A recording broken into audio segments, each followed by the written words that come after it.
مراقبہ کا بیان. مراقبہ قرآن پاک میں اللہ تعالیٰ فرماتے ہیں الذی یراک حین تقوم وتقلبک فی الساجدین.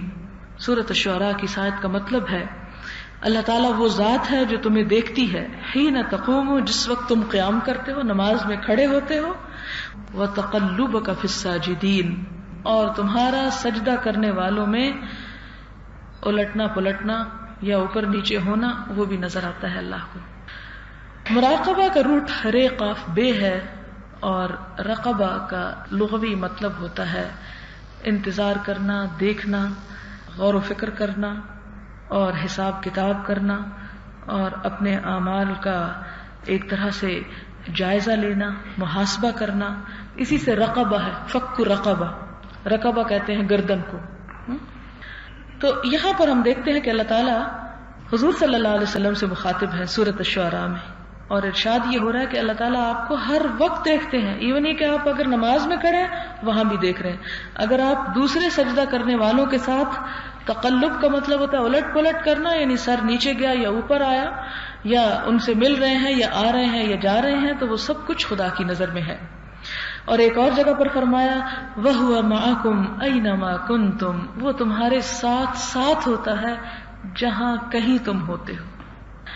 اور یہ بہت ہی خوبصورت بات ہے کہ اللہ تعالیٰ انسان کو اس انداز میں اپنا احساس دلاتے ہیں کہ انسان پھر اگر اس احساس کے ساتھ اپنی زندگی بسر کرتا ہے تو پھر غلطی اور خطا کا امکان کم سے کم ہوتا چلا جاتا ہے.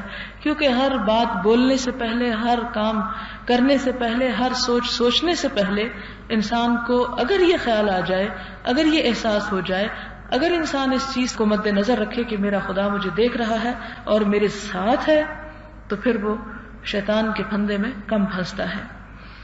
پھر فرمایا ان اللہ لا يخفى علیہ شیء فی الارض ولا فی السماء، یقیناً اللہ سے نہیں مخفی کوئی بھی چیز، نہ زمین میں اور نہ آسمان سے، کچھ چھپا ہوا نہیں.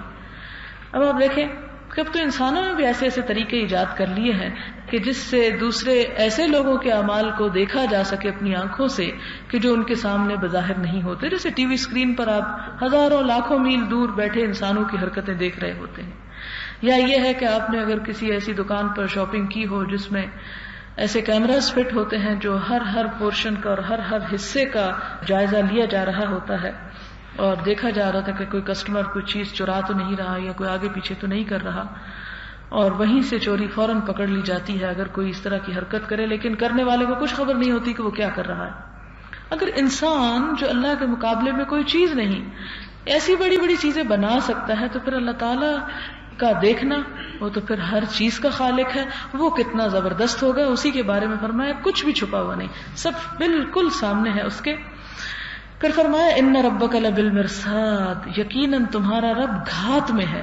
مرصاد، گھات کیا چیز ہوتی ہے کہ مثال کے طور پر انسان کہیں جا رہا ہے تو کچھ لوگ اس کے تعاقب میں اس کو واچ کر رہے ہیں کسی چھپی ہوئی جگہ میں بیٹھ کے. مثلاً آپ نے اگر کوئی پرانا قلعہ دیکھا ہو تو آپ نے دیکھا ہوگا کہ اس قلعے کی دیوار میں اتنے سوراخ ہوتے ہیں یا بعض اوقات شیشے وغیرہ لگے ہوتے ہیں یا کوئی اور اسی طرح کی خفیف باریک قسم کی موریاں ہوتی، یا یہ کہ جھاڑیوں کے پیچھے کوئی شخص چھپ کے بیٹھ جاتا ہے جیسے شکاری کتے وغیرہ یا اس طرح کا شکار کرنے کے لیے.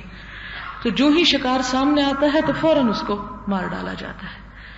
تو اسی طرح وہ حملہ کرنے کے لیے اس آنکھ سے دیکھتے تھے کہ کہاں ہمارا دشمن اور کس وقت زد پہ آئے تو وہیں بندوق چلا دیں یا اس پہ تیر پھینکیں یا جو بھی طریقہ ہو.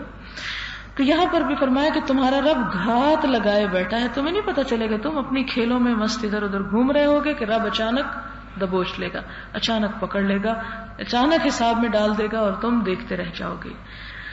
پھر فرمایا یعلم خائنۃ الاعین، وہ جانتا ہے آنکھوں کی خیانت، کہ انسان بعض اوقات آنکھ کے اشارے سے کسی کی طرف وہ توجہ دلاتا، دیکھا اس کو وہ کیا کر رہا ہے، یا کسی کے ڈریس کی طرف، کسی کے میک اپ کی طرف، کسی کی چال کی طرف، کسی کی بات کی طرف، صرف آنکھ یا ابرو کے ہلکے سے اشارے سے انسان جو غلط بات کر جاتا ہے.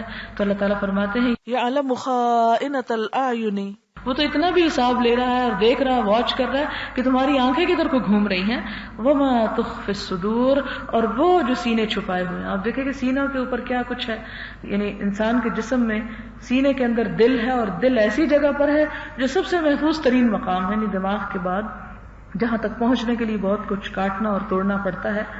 فرمایا کہ وہ جو اندر کی دنیا میں چھپا ہوا ہے جو کسی کو نظر نہیں آتا، ایون یہ کہ ایکس ریز میں اور چیزیں تو دیکھ لیتے ہو یا الٹرا ساؤنڈ کے ذریعے، مگر دل کے خیالات کو کوئی بھی پڑھ نہیں سکتا. کوئی مشین ایسی نہیں کہ جس کا یہ کیا جائے کہ کوئی شخص سویا ہوا ہی ہو تو اس پہ فٹ کر دی جائے کہ اچھا کیا سوچ رہا ہے یا کیا خواب دیکھ رہا ہے. نہیں، یہ ہر شخص کا ذاتی معاملہ ہے اور کوئی دوسرا اس میں دخل اندازی نہیں کر سکتا. اس لیے انسان کو یہ احساس دلایا گیا کہ دیکھو انسان، تم ہر لمحے اور ہر حرکت میں خدا کے سامنے ہو، اور اپنا حساب کتاب کرو، اپنے بارے میں دیکھو اور اپنا احتساب کرو. اور اسی طرح اور بھی بہت سی آیات ہیں جن کا یہاں ذکر نہیں کیا گیا.